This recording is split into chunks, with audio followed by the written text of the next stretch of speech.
Hi, OJ Heaven Lovers. Thank you so much for always watching my channel. I really appreciate you all. It's time to cook. Let's cook Singapore noodles, and I'm going to show you how it's been prepped and how it's been cooked. Firstly, prepping takes forever. You can see what I have here. This thing takes like an hour, 30 minutes to get ready before cooking. I have beef, ground beef, ground chicken, clams, shrimp, shredded chicken, bell peppers, and eggs, ring squid. I have different thing on this thing except curry. I'm not using curry in my Singapore noodles. So let's cook. Here I'm stir frying the bell pepper under 1 minute. Reason why I'm doing this is because it's always bring out water. So I don't want the water in my Singapore noodles, which is why I'm doing this. All these things are done 1 minute. It's not to be cooked, fully cooked. It's just so like a same or pre-cooked. You get it? So that's what I'm doing here. I'm doing the same thing on the ground beef. I usually do garlic, a little bit oil or olive oil with whatever I'm stir frying. Like the way you see here, I did a little bit oil, vegetable oil, garlic, and you see the shrimp, it's not cooked. It's just like stir fry. So here is the Vietnamese rice. I usually put olive oil in it before pouring my hot water. Reason is because I don't want it too soft. So let's get into the cooking.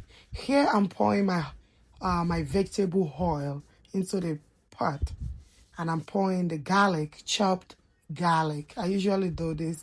Garlic is really good for your health, so I use garlic a lot. And here I'm pouring the blended onions. That's what I'm doing right here. You have to stir everything together. You say, you need to make it look juicy. Yeah, when you cook, give it a juiciness. You get it? Yeah, so let's cook. Let's continue the cooking. So that's what I did here. I mixed them together. And my habanero, it needs to be spicy. I don't want a situation whereby I will eat and I will feel nauseous. So I always had hot pepper. That's what I just did. I pour in my hot pepper with the garlic and onions. Next, the ground chicken. You see, I'm mixing the same thing, the way I'm doing everything. I didn't let all this thing get overcooked. Do not let it get overcooked. It's the way you can eat your steak, either done, half done and half cooked, whichever way. So I'm pouring the shredded chicken, so do not let it overcook. That's what I'm doing here. To cook Singapore noodles, it doesn't take nothing less than 30 minutes. It's just the prepping that takes forever. Here I'm pouring the grounded beef. So you see, that's what I'm doing. You mix everything together. That's what I'm doing here. You see, you keep mixing, but don't let it get overcooked. So next, I'm going to pour the squid ring. I already parboiled that, so everything is being parboiled before being cooked. That's what I just did here. You see, you mix it, you let it sim into each other. That's what I'm doing here. And next one, I'm going to pour my clams. Let me tell you this about these clams. My kids, they don't let it, when they see me cook, I cook a lot, but guess what? I couldn't even use it for the cooking because they already had 80% of the of the clam. So that's what I'm doing here. You see, I don't really have much left, but what do? They are our kids. So next one, I'm going to pour in my seasoning. That's what I just did. You need to put your seasoning in between the cooking and the salt. That's what I'm doing here. You see that you stir everything thoroughly. You need to stir very well. You see what I'm doing? That's how to cook your Singapore noodles without curry.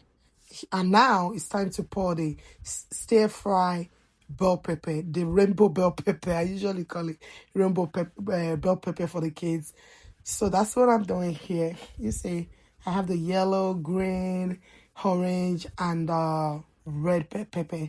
That's what I'm doing right here. You have to mix it. Then you cover. You have to let it cook for under 5 minutes and open again. Then it's time to put your Vietnamese rice before it turns to Singapore noodles. You see, that's what I'm doing. Then it's time for you to make this part. I'm not gonna lie to you, I don't like it because oosh, your wrist is gonna be so painful. I don't like to do this, but hey, we just got to do it.